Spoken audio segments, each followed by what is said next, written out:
A veces te encuentras con publicaciones que son como pequeñas grietas en el tiempo, ¿sabes? Ventanas a un mundo que ya no existe. Y hoy, precisamente, nos vamos a asomar a una de esas grietas para explorar una publicación popular chilena de principios del siglo XX que prometía a sus lectores una buena dosis de la realidad más cruda, el crimen. Venga, vamos a sumergirnos en esto. Y aquí lo tenemos. Esto es El Criminal, un cuadernillo de lo más sencillo, de papel barato, que ya en su portada, pues bueno, lo dejaba clarísimo sin rodeos.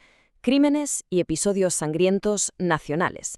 Era una promesa directa, sin filtros, para un público que estaba deseando emociones fuertes y, sobre todo, historias que, por muy terribles que fueran, sentían que podían ocurrir a la vuelta de la esquina. Pero a ver, antes de meternos de lleno en las historias que llenaban estas páginas, es fascinante pararse a pensar un momento en qué era exactamente este objeto. O sea, quién lo escribía, para quién y, sobre todo, por qué tuvo éxito. Y aquí está, negro sobre blanco, la declaración de intenciones. El autor, que firmaba con el seudónimo de Negro Peluca, lo dejaba meridianamente claro en la introducción. Su misión era nada menos que narrar en verso, que era el formato popular por excelencia, los crímenes más sonados del país. Quería, en el fondo, crear una especie de crónica rimada del lado más oscuro de la sociedad.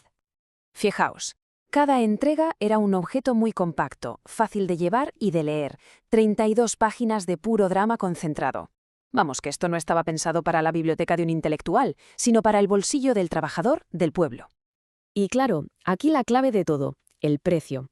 Como se puede ver, 5 centavos. Una miseria. Esto lo hacía accesible para prácticamente todo el mundo. Era, para que nos hagamos una idea, el equivalente a las novelas por entregas o los famosos Penny Dreadfuls británicos. El entretenimiento de masas en estado puro, visceral y, sobre todo, muy económico. Bueno, y ahora sí, vamos a lo bueno, al corazón del criminal.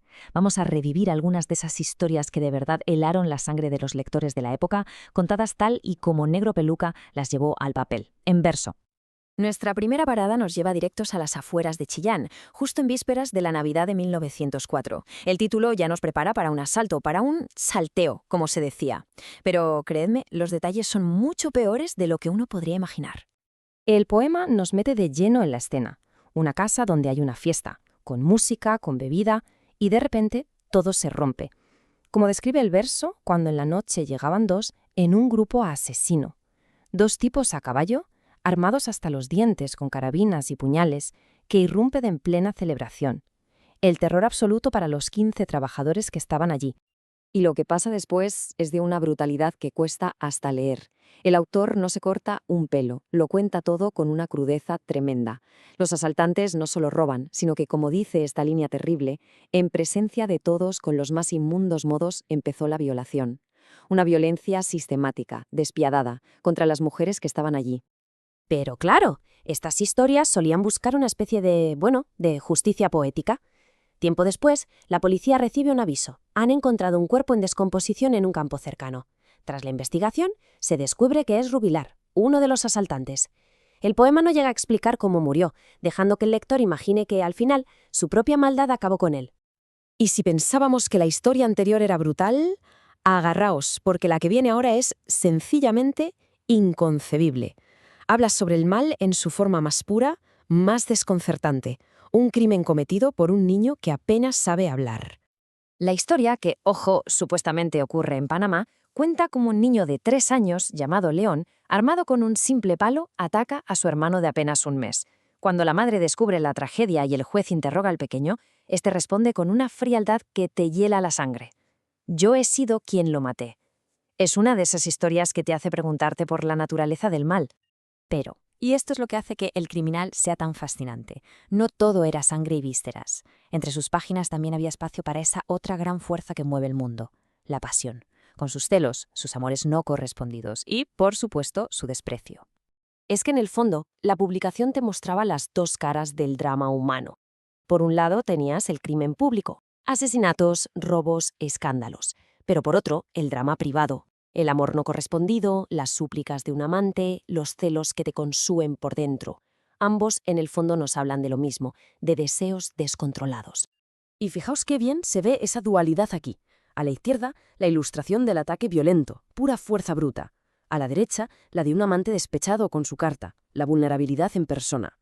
Violencia y fragilidad, furia y anhelo. El criminal entendía perfectamente que el corazón humano es el escenario de las mayores tragedias, ya sea con un puñal o con una simple palabra de desdén.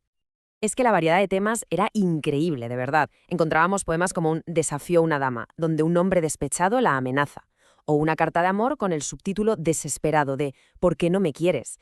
E incluso, fijaos, la canción del borracho, que era una especie de oda al alcohol como único refugio frente a los palos que da la vida. Entonces, después de ver todo esto, la pregunta es, ¿qué nos cuenta esta pequeña y sangrienta publicación sobre la sociedad que la leía con fascinación hace más de un siglo? ¿Qué nos dice de ellos y de nosotros? La pregunta es inevitable, ¿no? ¿Qué buscaba la gente en estos relatos de horror y de pasión? ¿Era puro morbo o había algo más profundo? Quizás la respuesta no sea tan distinta a por qué nos fascinan a nosotros hoy en día.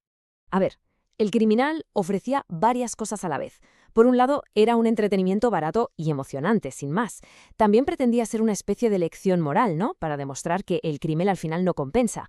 Pero sobre todo, era un espejo de los miedos de la época. La violencia en el campo, la corrupción, lo frágil que era la vida. Vamos, que era el true crime de la época, para entendernos. Volvamos a la promesa del autor, ofrecer una lectura de gran alcance moral. Pero, ¿de verdad lo conseguía? ¿O era más bien la excusa perfecta para poder regodearse en los detalles más escabrosos? Es la eterna pregunta de este género. ¿Dónde termina la advertencia y dónde empieza el espectáculo? Y para rematar, para dejar a los lectores pensando, la publicación terminaba con esto, con un acertijo casi filosófico después de tanta historia turbia. La pregunta era, ¿cuál es el tonel sin fondo que el hombre quiere llenar? Y aquí venía la trampa, o la genialidad del marketing de la época, según se mire.